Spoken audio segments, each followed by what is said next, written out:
Like I went to the Middle East and they said that in the barbershops they always sweep up the hair and make sure it's not there, because if they get a piece of your hair, then they can practice magic with that.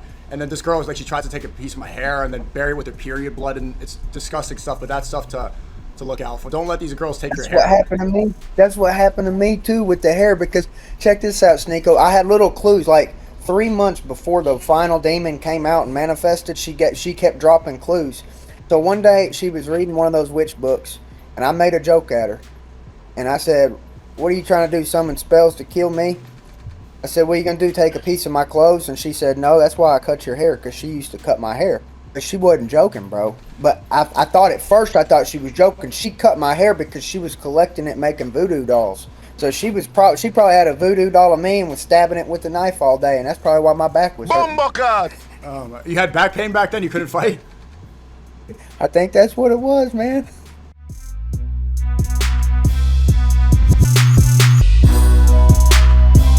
Recently, Ian Gary reposted slow-motion footage from his fight showing an oblique-style kick bending Rakhmonov's knee. Alongside it, he suggested he destroyed Shavkat's career, and even claimed Rakhmonov was eliminated. And now former UFC lightweight champion RDA, who himself is dealing with a serious knee injury and who has undergone 3 knee surgeries in the last 14 months, has reacted to the whole incident. RDA posted, "As a pro fighter and UFC veteran, this technique should be banned from the sport."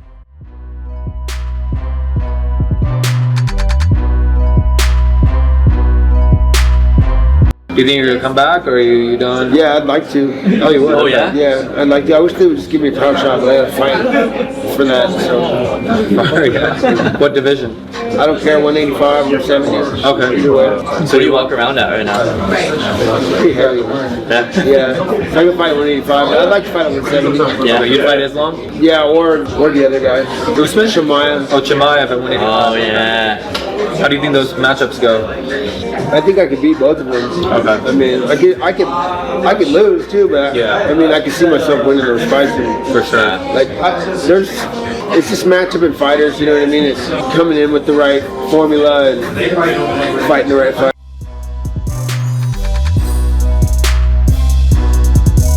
Featherweight. Alexander Volkanovski. Okay, tell me why. He's the greatest, man. It's between him, Jose Aldo, Max Holloway, and he's got 8 title fight wins now. 4 of them came against Max Holloway and Jose Aldo. Okay. So if you got 4 wins over the 2 other guys that are considered in that conversation, I think that's what separates you. Okay, lightweight. Khabib Nurmagomedov, undefeated, undisputed champion, beat Conor McGregor in the biggest fight of all time. Yes. They sold 3.5 million pay-per-views. That's unbelievable. That's an astonishing number Yeah. of pay-per-views. There's only been one fight that sold more, and that was Floyd Mayweather versus Manny Pacquiao. Greatest fighter of all time, in my opinion, is Khabib. Welterweight. George St. Pierre. Okay. George St. Pierre was the best. Those guys couldn't fight him, man. He was ahead of his time. Great wrestling, great cardio, great conditioning, striking. He just had it all. Okay. Middleweight. Anderson Silva.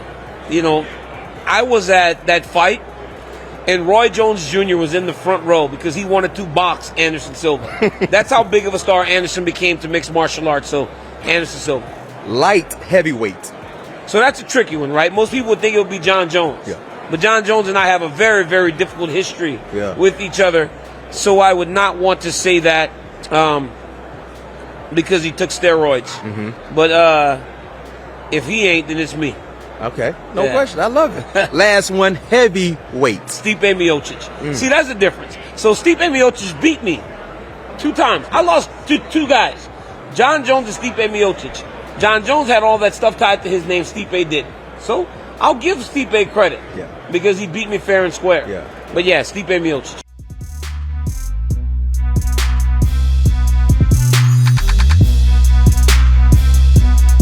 I got my eye on that one, man, because I think Max gets the win. I do. I think Max gets the win. I think Oliveira is coming off of a pretty devastating knockout and turned around real quick, jumped into another training camp.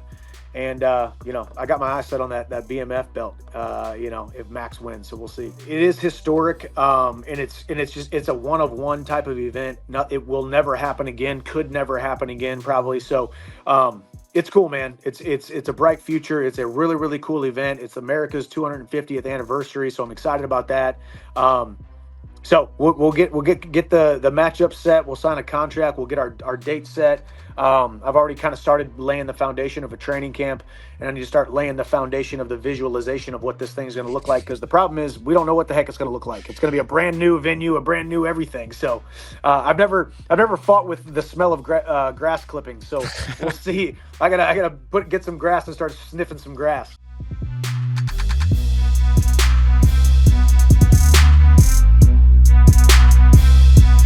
No one's ever won 3 belts.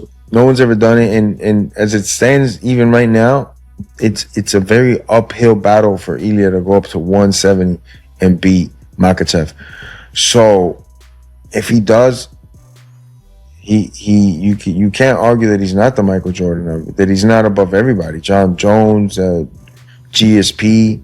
Like you got to just put him in his own category of greatness, and nobody can say nothing about him. You just got to sit there and be like, "Yep, he did it," and that's crazy.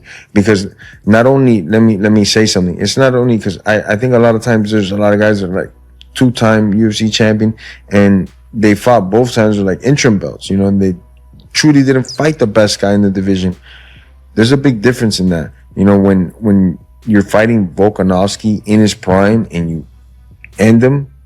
When you're fighting Max Holloway in his prime and you end him, and then you go up and the guy waiting for you on the other side with the belt is Charles Oliveira, and you end him, it's like, damn, dude, who is this mythological figure? Now you're talking about he's gonna go to 170 and beat the #1 pound for pound guy in the whole sport that's been holding it down for like 4 or 5 years that I can think of. This guy's just crushing everybody. The biggest names that he gets crushes and just takes him into a black hole and submits him, you know.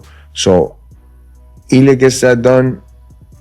You put that dude in his own plate. You didn't even talk about him. Just like you didn't even talk about Ilya, because that's something that still every head in the sport will turn.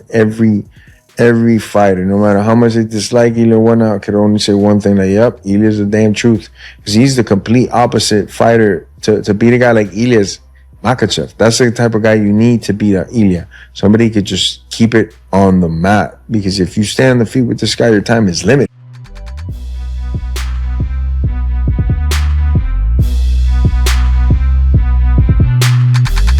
Dana White, a long time ago, was getting ready to fight Tito Ortiz in a boxing match.